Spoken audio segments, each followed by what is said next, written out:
তত্ত্বাবধায়ক সরকার ব্যবস্থা এটি হাইকোর্টের একটি রায়ের মাধ্যমে ফিরে এসেছে। এটি খুবই জনপ্রিয় এবং রাজনৈতিক দলগুলোর দীর্ঘদিনের লড়াই এবং সংগ্রামের ফসল এটা ছিল।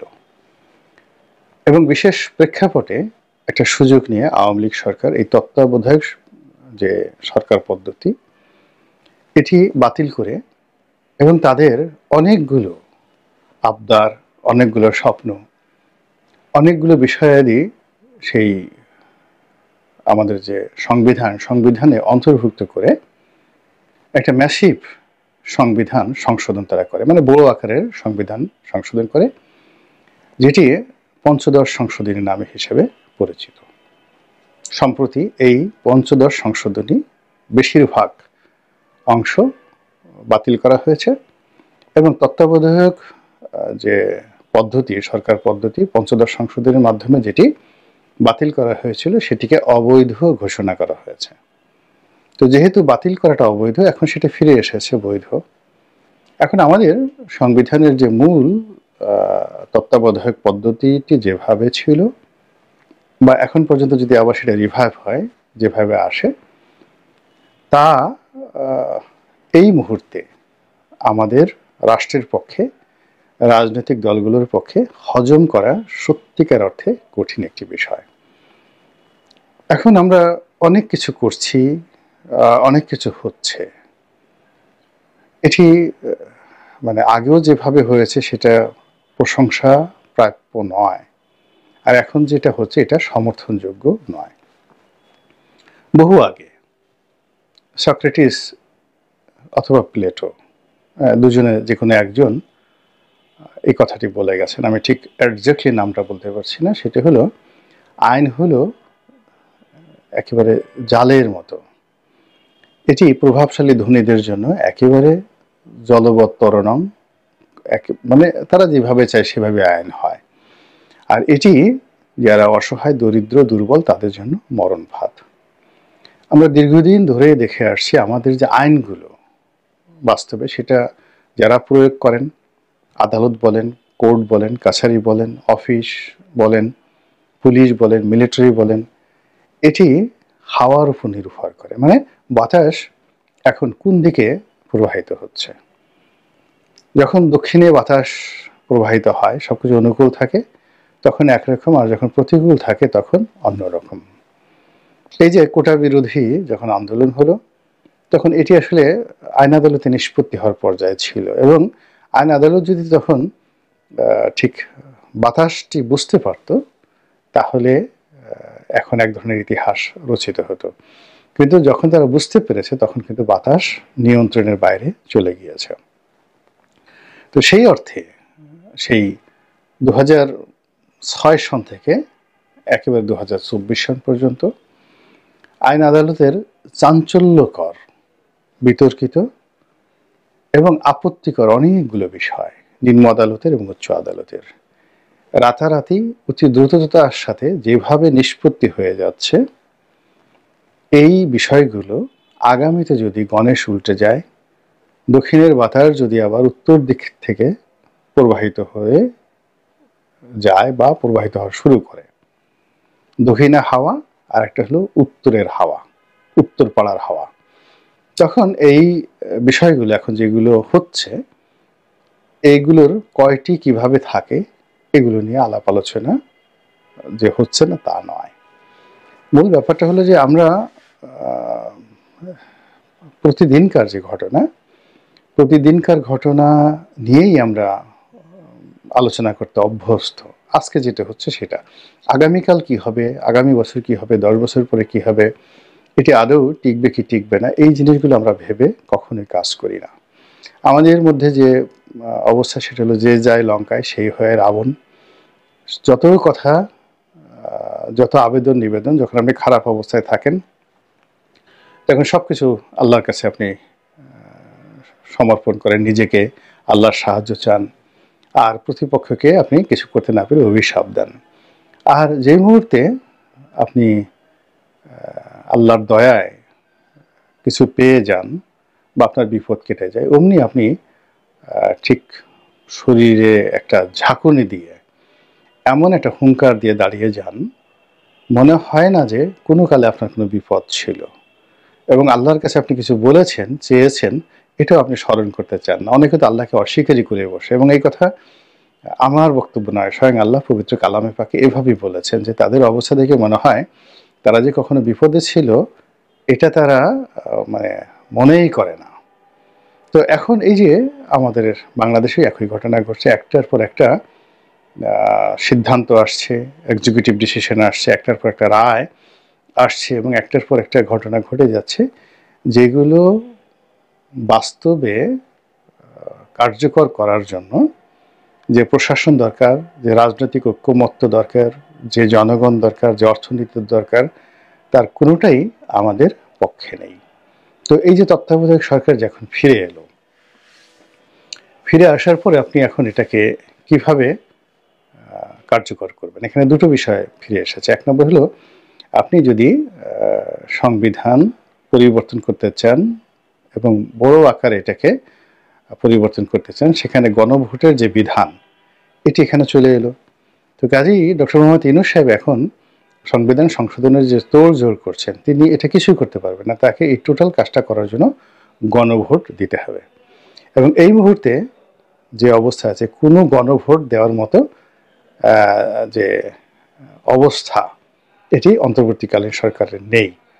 তারা সংস্কারের জন্য বলেন, যে কোনো বিষয়ের জন্য বলেন, জনগণের যদি সমর্থন চান, হা না ভোট দেন, বন্য যে কোনো ভোট দেন, সেই ভোটে তাদের পক্ষে জনগণ রায় দিবে, এই জনপ্রিয়তা এখন আর তাদের নেই।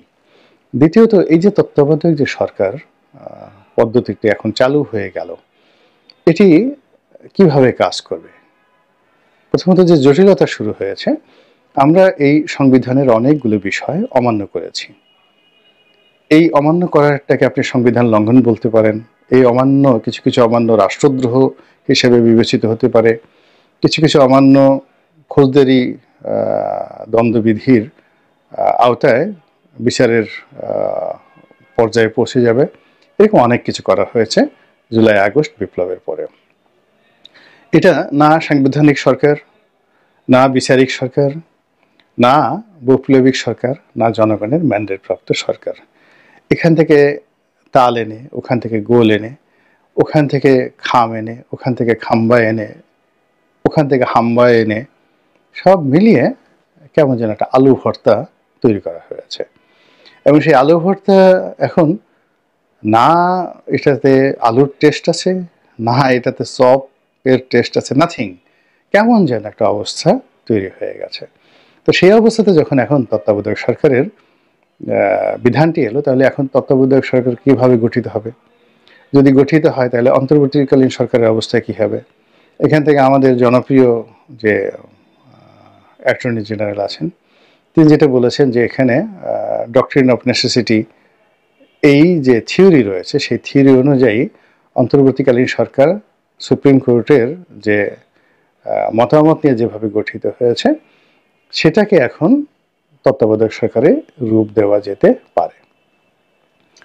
তাহলে তত্ত্বাবধায়ক সরকার যদি আপনি রূপ দিতে যান, তাহলে অতীতের যে তত্ত্বাবধায়ক সরকার, সেখানে যে প্রথা রয়েছে, কাস্টম রয়েছে, রাজনৈতিক দলগুলোর একটা ঐক্যমত্য রয়েছে এবং রাজনৈতিক দলগুলোর একটা রিপ্রেজেন্টেশন সেখানে থাকতো। বিএনপির 10 জন, আওয়ামী লীগের 10 জন, সব জায়গার 10 জন। এখন রাজনৈতিক দলগুলোকে যদি আপনি ধরেন, আওয়ামী লীগ তো বড় দল, এখন তত্ত্বাবধায়ক সরকার তাদের রিপ্রেজেন্টেশন থাকতে হবে, দিস ইজ ওয়ান। আর যদি না থাকতে হয় তাহলে এই দলটাকে নিষিদ্ধ করতে হবে। আদারওয়াইজ ছোটোখাটো দল সবাইকে নিয়ে আপনি এই উপদেষ্টা পরিষদ গঠন করবেন অ্যাজ পার কনস্টিটিউশন, এবং কনস্টিটিউশনের বাইরে যে কাস্টম রয়েছে, 3 জোটের যে রূপরেখা এরশাদ পতনের উপর তৈরি হয়েছিল, ঠিক সেইভাবেই বিএনপির কাছ থেকে 10 জন নাম দেওয়া হয়েছে। তারপরে শেষে যাকে বলা হয় আওয়ামী লীগের কাছ থেকে 10 জন নিয়ে তারা এভাবে একটা উপদেষ্টা কমিটি গঠন করলো সিভিল সোসাইটিকে নিয়ে। আর এখানে প্রধান যে ব্যক্তি, তিনি হবেন সুপ্রিম কোর্টের একেবারে সদ্য সাবেক প্রধান বিচারপতি। এখন যদি আপনি হাইকোর্টের এই রায়টা মানেন, অ্যামেন্ডমেন্টটা গ্রহণ করেন, এটা পার্টলি গ্রহণ করতে আপনি পারবেন, আপনাকে পরিপূর্ণভাবে গ্রহণ করবেন। তো পরিপূর্ণভাবে গ্রহণ করলে এখানে ডক্টর মোহাম্মদ ইউনূসের অন্তর্ভুক্তি, সেটা তো এই সংবিধান অনুযায়ী হবে না। এই রায় অনুযায়ী হবে না। এখানে সুপ্রিম কোর্টের প্রধান বিচারপতি যিনি আছেন, একেবারে সর্বশেষ প্রধান বিচারপতি, তিনি তো সেই শেখ হাসিনা জমানার প্রধান বিচারপতি। তো এটিকে আওয়ামী লীগ বিএনপি কখনো মেনে নেবে? আর যদি বিএনপি সেটা মেনে না নেয়, তাহলে জামাত কি মানবে? কেউ মানবে না, কেউ মানবে না। তাহলে এই রায়ের ফলে একটা জটিলতা শুরু হয়ে গেল, আরো নতুন একটা জটিলতা শুরু হয়ে গেল। বরং এই সরকারের সাথে তত্ত্বাবধায়ক সরকার, আবার তত্ত্বাবধায়ক সরকারের সাথে বিএনপি আওয়ামী লীগের একটা দ্বন্দ্ব, সব মিলিয়ে এরকম একটা বিশৃঙ্খলতার পরিবেশ তৈরি হয়ে গেছে যে এটা মানে আমার মতো একটা ক্ষুদ্র মানুষ, আমি এটার কোনো ওয়ে খুঁজে পাচ্ছি না। এটা কিভাবে বলবো এটাকে? আপনি ধরুন আমরা ওই জাল বুনতে গিয়ে বা যে কোনো কাজ করতে গিয়ে অনেকগুলো গিট দিয়ে ফেলি বা গিট পড়ে যায় নাইলন সুতাতে, বা এমনি ছোট আপনি যে সেলাই করার যে সুতোগুলো আছে, চিকন সুতো, সেখানে যদি অনেকগুলো গিট পড়ে যায়, যে গিটগুলো আপনি চেষ্টা করলে খুলতে পারবেন না, কেটে ফেলতে হবে। এবং কেটে ফেললে যে একটা বিচ্ছিন্নতা চলে আসবে, সেই সুতার যে স্বাভাবিক যে লেন্থ অ্যান্ড স্ট্রেংথ, এটা থাকে না। তো এখন এমন একটা অবস্থা তৈরি হয়ে গেছে, সব মিলিয়ে যে হাইকোর্টের রায়, অতীতের যে কাস্টমস, জুলাই আগস্টের বিপ্লব, আওয়ামী লীগের পলায়ন, এখানে রাষ্ট্রপতির ক্ষমতা, প্রধান উপদেষ্টার ক্ষমতা, সব মিলিয়ে কেমন একটা, যাকে বলা হয়, গিট লেগে গেছে, একটার সঙ্গে একটা গিট লেগে গেছে। এবং এর ফলে কি হলো, এই সময়টিতে অনেক কিছু এসেছে যেটাকে অন্য সময় হলে আনন্দের বন্যা বয়ে যেত। যেমন যে হাইকোর্টের যে রায়টি, এটি যদি জুলাই মাসে আসতো, টেকনাফ থেকে তেঁতুলিয়া পর্যন্ত আনন্দের বন্যা কিন্তু বয়ে যেত, সমস্ত মানুষ একেবারে খুশিতে টকবক হয়ে যেত। কিন্তু এই রায়টি এই সময়টাতে এলো, একটা বিজয় মিছিল করার মতো মন মানসিকতা কারোরই নেই। বিএনপি জামাত কেউ এটাকে স্বাগত জানিয়ে আনন্দ মিছিল করেনি। এটা একটা জাস্ট একটা রায় হিসেবে হয়ে গেছে। এর কারণ হলো এটা বাস্তবায়ন করা যাচ্ছে না। এটা অনেকটা বৃদ্ধের তরুণী ভার্যার মতো, একেবারে ৮০-৯০ বছরের বুড়া মরে যাচ্ছে, মরে যাচ্ছে। তো সেই সময় পৃথিবীর সবচেয়ে সুন্দরী রমণীর সঙ্গে তার বিয়ে দেওয়া হলো এবং বাসরের ব্যবস্থা করা হলো। বুড়ার তখন মরণ যন্ত্রণা, সে কি করে এটাকে ভোগ করবে? তার এই শিশু মানে তার এই যে তরুণী ভার্যা স্ত্রী, এটি তার জন্য একটা বিশাল লায়াবিলিটিস হয়ে যাবে। সে লোহাতুর হবে, তার বেঁচে থাকার আকাঙ্ক্ষা জাগবে, কিন্তু মৃত্যু তো তাকে ডাকছে। এবং এটি চমৎকার একটা সিনেমা আছে, অন্তর্জলি যাত্রা, অসাধারণ সুন্দর একটা সিনেমা আছে এই বৃদ্ধের তরুণী ভার্যা নিয়ে। আপনারা সময় থাকলে সেটা দেখে নেবেন আর কি। তো একইভাবে এখন বাংলাদেশের যে সমস্যা, চলমান সমস্যা, ১ নম্বর সমস্যা আইন শৃঙ্খলা রক্ষা করা, ২ নম্বর সমস্যা অর্থনীতি, ৩ নম্বর সমস্যা কর্মসংস্থান, ৪ নম্বর সমস্যা হলো রাজনৈতিক দলগুলোর ঐক্যমত্য। সব মিলিয়ে এই সমস্যাগুলোর মধ্যে আমরা এতটা ঘূর্ণিঝড়ের মতো ঘূর্ণির পাকে ঘুরছি, শুধু ঘুরছি আর ঘুরছি। আর সেই ঘূর্ণির মধ্যে হঠাৎ করে তত্ত্বাবধায়ক সরকারের যে বিষয়টি এলো, সেই বিষয়টি আমাদের জন্য আনন্দের বার্তা এই মুহূর্তে বয়ে আনেনি, বরং চলমান সমস্যার সঙ্গে আরও এই রায়টি এই প্রশাসনের জন্য, রাষ্ট্রযন্ত্রের জন্য, ডক্টর মোহাম্মদ ইউনূসের জন্য, আন্দোলনকারীদের জন্য, রাজনীতিবিদদের জন্য একটা অতিরিক্ত বার্ডেন হয়ে দেখা দিল। আল্লাহ আমাদের সবাইকে হেদায়েত দান করুন এবং